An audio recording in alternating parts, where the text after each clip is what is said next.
나이가 저절로 존경심을 이끌어내지는 않는데요. 존경은 공짜가 아니거든요.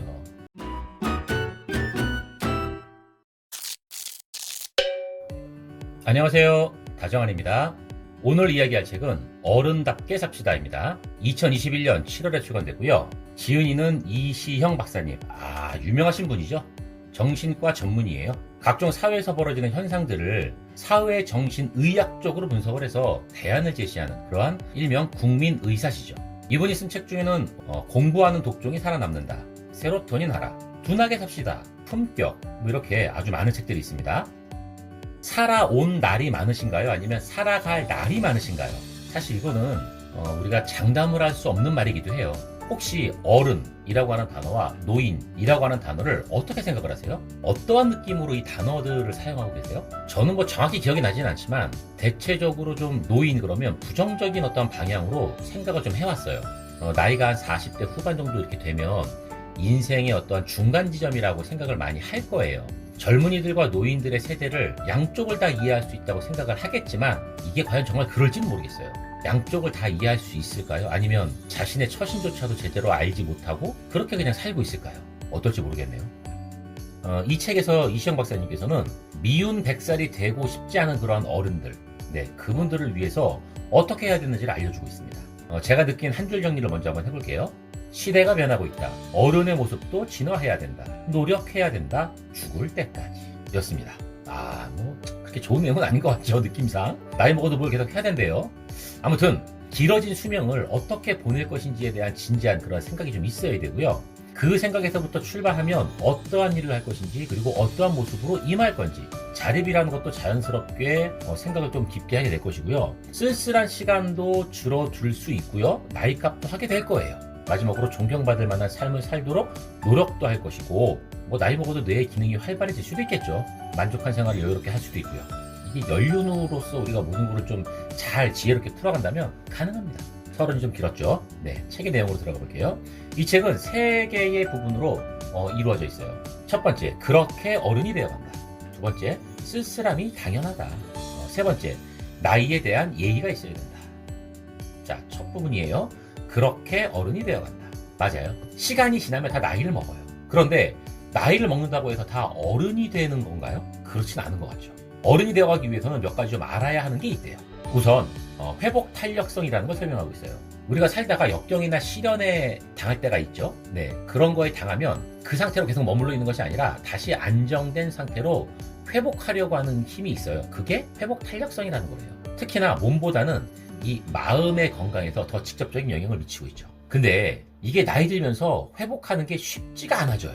그걸 알아야 됩니다, 우리들은. 그러다가 시간이 지나고 그 상황이 조금 오래 유지가 되면 다시 일어설 수가 없다고 생각할 수가 있죠. 맞아요. 그렇게 다시 일어설 수 없다고 생각하는 순간 다시 일어설 수 없게 되는 겁니다. 또 세상에 완벽한 것이 없어요. 세상에 완벽한 것이 없는 것처럼 반대로 완벽한 불가능도 없다는 겁니다. 근데 우리들은 어떤가요? 대부분이 불가능할 것 같은 생각을 해요. 안 좋은 생각이거든요. 나이 먹고 하는 어떤 도전의 좋은 점은 내가 평생 살아오면서 쌓은 어떠한 경험과 연륜이 저의 그런 도전을 거들어준다는 거예요. 물론 이게 도움이 될 수도 있지만 도움이 안 될 수도 있어요. 사람에 따라서는. 그리고 내가 무엇을 하느냐에 따라서는. 그렇지만 자신을 가장 잘 이해하고 있는 만큼 저는 큰 도움이 되리라고 저는 생각을 해요. 나이가 저절로 존경심을 이끌어내지는 않는데요. 존경은 공짜가 아니거든요. 특히나 요즘 시대는 더 그렇죠. 일명 꼰대라는 표현으로 존경을 할 수 없는 어른들을 구분짓고 있어요, 젊은이들이. 여기서 우리는 노인과 어른이라는 단어의 뜻을 좀 정리를 해볼 필요가 있어요. 어쩐지 좀 어른이라는 말은 좀 듣고 싶은데 노인이라는 말은 좀 듣기가 그렇죠? 노인이 되지 말고 어른이 되어야 되는 이유예요. 또 어떤 연구 보고서에 따르면은 행복한 삶이라고 하는 것은 소득의 수준보다는 건강이나 사회적인 참여도에 더 큰 영향을 받는다고 합니다. 경제적인 안정이라는 것이 은퇴 후의 삶의 질을 좌우한다. 우리 이렇게 생각을 하는데 그게 아니라는 거죠. 사회적인 참여도, 다시 말하면 자신의 행동에 만족감을 가지거나 뿌듯함을 느낄 때, 그때 행복한 삶이라고 우리는 생각을 한다는 겁니다. 앞으로도 세월이 흘러서 나이를 드시면 봉사활동이나 사회적 참여도를 높이는 쪽으로의 활동을 좀 해보세요. 행복한 삶에 더 가까워질 수 있으니까요.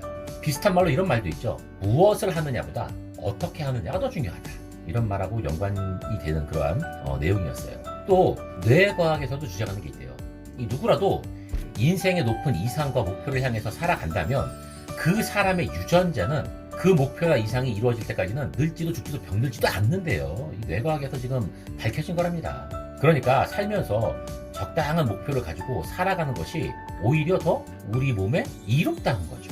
에이, 뭐 나이 먹었는데 뭐 그냥 이렇게 살면 되지 뭐 이제 와서 뭘 해. 여러분들 이러지 마시고요. 앞으로는 유전자라는 것이 나의 유전자가 늙지도 않고 죽지도 않고 병들지도 않도록 뭐 그렇게 크지 않아도 돼요. 어떤 이상과 목표를 향해서 그런 것들을 좀 정해놓고 한번 살아가 보시는 걸 추천드릴게요.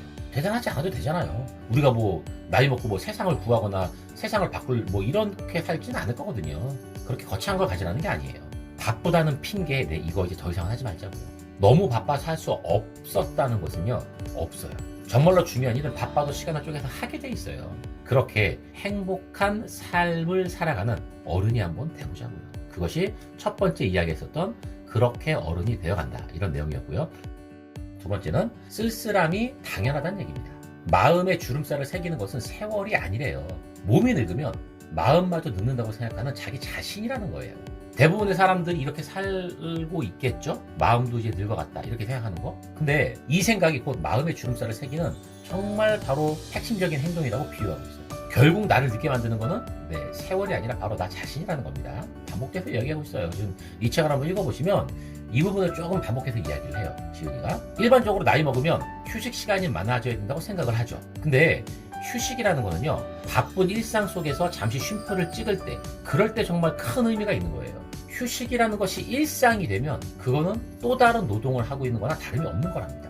그렇기 때문에 쉬려고만 하는 것, 쉬기만 하려고 하는 것, 이거 그렇게 좋지 않은 생각이에요. 그리고 우리들이 쓰는 어떤 그런 말에서도 좀 조심해야 될 게 있는데, 항노화, 이거 많이 하죠. 화장품이나 건강식품 이런 곳에서 광고를 할 때나 설명을 할 때 특히 많이 나오는데, 노화라는 것에 저항하는 어떤 개념으로 많이 사용을 해요. 이거는 베이스에 뭐가 깔려있냐면 노화를 부정한 것으로, 부정적인 것으로 바라보고 있다는 거예요. 아니, 세월이 흐르고 나이를 먹으면 당연하게 이루어지는 것이고 자연스럽게 이루어지는 것인데 이걸 부정적으로 본다는 게 말이 돼요? 말이 안 되잖아요. 지은이는 그래서 좀 부정적인 어떤 의미의 항노화 이런 단어 대신에 순노화를 해야 된다고 설명을 하고 있어요. 잘 늙는 방법을 알아가자는 거죠. 늙음이라는 거에 내가 행복하겠다 이런 게 아니라 함께 노화와 같이 살아가야 되겠다 이러한 어떤 내용으로 좀 설명을 하고 있어요. 그저 있는 그대로 인정해요. 속 편하게 사세요. 그게 노화를 더디게 하고 나한테 정말 이롭게 해주는 그러한 자세입니다. 좋은 친구를 오랫동안 사귀고 싶은 사람들이 있죠. 누구나 다 그래요. 정말 그렇게 사귀고 싶다면, 그렇다면 본인 자신이 먼저 친구로서 괜찮은 사람이 되어야 된다고 말합니다. 근데 우리들은 자신에 대해서는 제대로 판단하지 못해요. 대부분 그렇거든요. 그렇지만 그렇게 판단을 하지 못하면서도 그냥 나는 괜찮은 사람이라고 단정을 지어요. 이거 아주 무서운 이야기더라고요. 그리고 나이를 먹고 나서 새로운 친구를 사귀지 못해도 그렇게 고민 많이 하지 마세요. 혼자만의 사색을 즐기면서 가끔 그냥 몇 명의 어떤 그런 사람들과 밀도 있는 시간을 같이 보낼 수 있고 같이 가진다면 그 사람의 인간관계는 만나는 사람이 줄어들었기 때문에 좁아진 것이 아니라 굉장히 깊어져 가고 있는 거래요. 어찌됐건 간에 자신에게 자신이 있는 삶이, 자기 자신이 정말 자랑스러운 삶이, 그러한 삶이 필요하다는 내용으로 설명을 하고 있습니다. 이러면 자연스럽게 우리한테 나타나는 것들이 있어요. 이때뿐만 아니라 항상 나타나는 것이 있는데 그게 뭐예요? 스트레스예요. 나이를 먹었다고 해서 사실 없어지는 건 아니거든요. 일을 많이 해서 스트레스가 많아지고 일이 없기 때문에 스트레스가 적어진다 이런 건 아니에요. 그렇기 때문에 스트레스라는 거를 이 스트레스라는 걸로 스트레스 받지 말고 그냥 두라는 겁니다. 아예 스트레스를 상대하지 말라는 거예요. 그냥 가만 내버려 두면 알아서 왔다가 알아서 그냥 없어져 버리고 저리 꺼져 버린대요. 그냥 이걸 괜히 건들면 얘가 더 커져서 나한테 더 큰 상처로 남는다는 겁니다. 따지고 보면 자신이 가지고 있는 어떤 욕심이나 기대하는 것, 기대심리 이런 것에서 비롯되는 부분이 사실 좀 크거든요. 스트레스는. 실현 가능성이 전혀 없는 일을 기대하는 것도 사실 스트레스 중에 하나예요. 결국에는 지금 나의 현실, 지금 나의 현상, 현재에 감사하는 것이 행복이라는 겁니다. 또 하나의 주는 메시지는 기억에 대한 내용이거든요. 이 기억이라고 하는 것은 우리 머릿속에 저장되어 있어요. 근데 이 저장되어 있는 것들이 시간이 지나고 흐르면서 편집이 된다는 겁니다. 특히 나쁜 감정의 경우에는 좋은 쪽으로 왜곡된 편집을 하나 봐요. 근데 이게 저는 좋은 건지 나쁜 건지는 모르겠어요. 우리를 행복하게 만들려고 하고 즐겁게 만들어주려고 하는 것이 뇌의 본능이거든요. 뇌는 그렇게 작동을 한답니다. 그러니까 너무 나쁜 감정 이런 거 너무 그렇게 신경 많이 쓰시지 않아도 돼요. 예를 들어볼까요? 첫사랑. 와, 그 당시엔 진짜 아주 그냥 세상이 무너지는 것 같죠. 굉장히 아픈, 굉장히 기억하고 싶지 않은 그러한 기억 중에 하나인데, 시간이 지나고 지금 한번 생각해보세요. 첫사랑에 대한 기억. 아, 따뜻하지 않나요? 애틋하고? 네, 이런 겁니다. 그러니까 기억이 알아서 우리한테 유리하게 나한테 행복을 줄 수 있게끔 조금씩 편집이 되니까 너무 걱정하지 마세요. 어때요? 시간이 많이 남고 쓸쓸해지는 거, 이게 그렇게 문제가 있는 건 아닌 것 같죠? 나이 먹고 쓸쓸해지는 건 당연하니까 우리가 받아들이자고요. 자, 마지막은 나이에 대한 예의. 사실 이 부분을 얘기하고 있는데, 많이 들어본 말일 텐데, 입을 열기 전에 귀부터 열어라, 이런 말을 합니다. 그러면 세대 차이에 마찰이 줄어들 수 있다. 그런데 나이를 먹고도 입을 열기 때문에 세대 차이가 줄어들지 않고 늘어난다고 얘기를 해요. 저는 좀 공감했습니다. 내가 나이 먹은 사람이 인생을 조금 더 살았다고 해서 그래서 조언을 해준답시고 뭐 해주는 말들, 이게 여기에 해당할 수 있을 것 같아요. 학창시절에는 우리가 부모님들의 말이 우리 귀에 그렇게 들렸을 거라고요. 근데 참 이 문장을 잘못 해석하시면 안 돼요. 그냥 입 다물고 살라, 이게 아니에요. 이런 뜻으로 얘기하는 건 아니고, 내가 무슨 말을 하기 전에, 그러니까 입을 열어서 무슨 말을 하기 전에 반드시 귀를 먼저 열라는 뜻이에요. 자, 귀를 열라는 건 뭐예요? 상대방의 이야기를 먼저 들어보라는 거죠. 그러고 나서 말을 하라는 거죠. 이게 대인관계나 대화에서 매우 중요한 겁니다. 누구하고 대화를 하더라도 마찬가지예요. 그 사람의 말을 먼저 듣고, 그리고 내가 판단을 해서 말을 한다면 오히려 나한테 더 큰 도움이 되죠. 쓸데없는 말 하지 않을 수 있고, 저 사람이 듣고 싶은 말이 뭔지를 아니까. 저 사람이 하는 말의 목적이나 어떤 취지를 알기 때문에 제가 더 유리하게 말을 할 수 있는 거예요. 근데 우리나라 사람들은 안 돼요. 그게 내 말을 먼저 하고 싶어 해. 그러니까 자꾸 충돌이 되죠. 자, 먼저 말을 하는 것보다 들으세요. 그리고 나이를 먹어갈수록 더더욱이나 이렇게 해야 된다. 여기에서도 동양과 서양의 어떤 문화적인 차이를 좀 이해할 필요가 있어요. 서양 사람은 우리가 좀 그렇게 생각을 해요. 자기 표현을 잘해요. 그래서 자기 표현을 하는 거에 능숙해요. 자기 감정이나 자기 생각을 잘 표현해요. 하고 싶은 말을 조목조목 다 하는 편이죠. 근데 우리나라 사람들은 어때요? 표현력이 부족하다고 볼 수 있는데 왜 그러냐면 표현을 자주 안 해봤거든요. 그러면서 비언어적인 표현을 자주 사용을 해요. 문을 닫는다거나 얼굴을 붉힌다거나 우락부락 한다거나 괜히 벽을 손으로 때린다거나 소리를 지른다거나 언어적이지 않은 표현을 사용하는 거에 더 익숙해져 있어요. 잘하면서 훈련이 되지 못했거든요. 우리는 이런 환경이에요. 이런 문화예요. 그러니까 이것도 좀 이해를 하셔야 돼요. 그래서 이것을 이해를 하시면 조금 더 도움이 많이 되고요. 우리나라는 특히나 더 어려서 공부만 하라고 그랬지, 조리 있게 대화를 한다거나 너의 생각을 한번 내가 들어봐 줄 테니까 얘기를 하라거나 서로의 생각을 나누거나 하는 그런 시간을 정말 많이 갖지 못했어요. 토론도 그래서 힘든 거거든요. 이런 거를 좀 이해한다면, 우리가 부족한 게 무엇이고 우리가 어떻게 앞으로는 좀 살아야 되는 것이 좋을지 생각을 해볼 수 있는 부분이고요. 과거에 이런 말을 했어요. 동방예의지국이라고.